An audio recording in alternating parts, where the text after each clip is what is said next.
सही क्रम है, यानी इनको क्रम में व्यवस्थित करना है। पहला कह रहा है दूसरी नेशनल कॉन्फ्रेंस, दूसरा कह रहा है इल्बर्ट विवाद, तीसरा कह रहा है मोहम्मदन एजुकेशनल कॉन्फ्रेंस और चौथा कह रहा है देसी भाषा समाचार पत्र अधिनियम। तो देखिए इसकी विस्तार से चर्चा कर लेते हैं।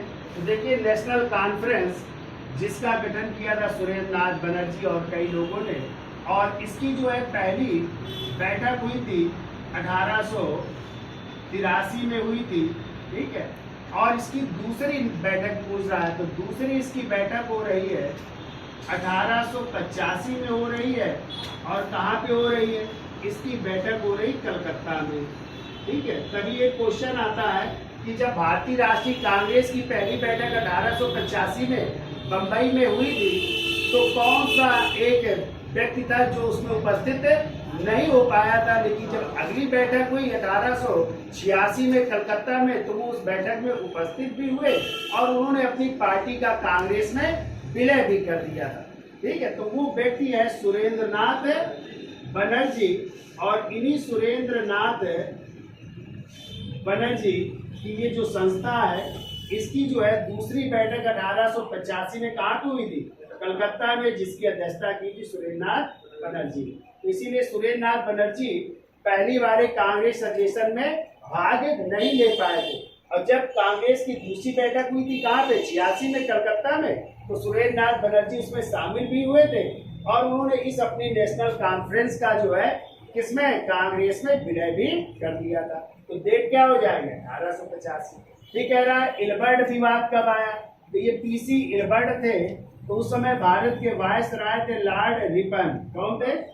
और लॉर्ड रिपन के समय ही 1883 में, कब?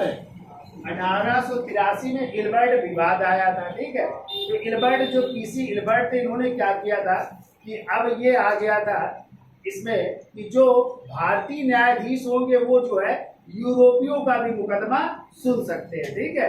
पहले नहीं सुन सकते थे, लेकिन इस इल्बर्ट जो मामला था उसमें जो है कहा गया कि भारतीय न्यायाधीश भी किसका? यूरोपियों का मुकदमा सुन सकते हैं। लेकिन यूरोपीय जो लोग थे उन्होंने इसका विरोध किया और इस कारण फिर बाद में जो है इसको जो है समाप्त किया गया था। तो ये कब आया था? 1883।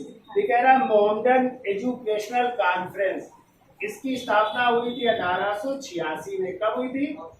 और इसके संस्थापक थे, आप लोगों ने नाम सुना होगा, सर सैयद अहमद खां का नाम सुना है? सर सैयद अहमद खां थे, जिन्होंने 1875 में, आपको पता है, मोहम्मदन एग्रो ओरिएंटल कॉलेज, मतलब पहले एक विद्यालय बनाया था, फिर वो कॉलेज बना था और एक आंदोलन शुरू किया था, अलीगढ़ आंदोलन 1875।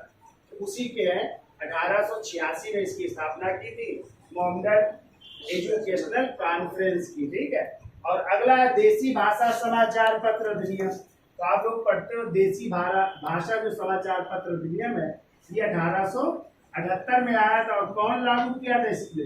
लॉर्ड लिटन ने। किसने? लॉर्ड लिटन ने लागू किया था। और आपको पता है कि ईश्वर चंद्र विद्यासागर का जो समाचार पत्र था सोम प्रकाश, उस पर ये एक्ट क्या हो गया था? लागू हुआ था। कई और समाचार पत्र भी थे, सहचर भी थे और भी थे। लेकिन ये क्वेश्चन आता है कौन सा समाचार पत्र था जिसने जो है उसको अंग्रेजी में कन्वर्ट कर लिया था? तो वो थी अमृत बाजार पत्रिका, जो किसकी थी? शिशिर कुमार घोष और मोतीलाल घोष। तो उन्होंने रातों रात जैसे ही ये कानून आया, उन्होंने इसको बंगाली में, किसमें? बंगाली से अंग्रेजी में कन्वर्ट कर लिया था। तो उस पर ये लागू नहीं हो पाया था। किस पर? अमृत बाजार पत्रिका। अब देखो क्रम सही कर दो, तो सबसे पहले क्या आया? तो चौथा हो जाएगा। 4 के बाद क्या आ रहा है? 4 के बाद आ रहा है 2 हो जाएगा। इल्बर्ट विवाद। फिर क्या आ रहा है? 1 आ रहा है, दूसरी नेशनल कॉन्फ्रेंस। और सबसे बाद में आ रहा है 3। तो आंसर होगा 4, 2, 1, 3। ठीक है, धन्यवाद।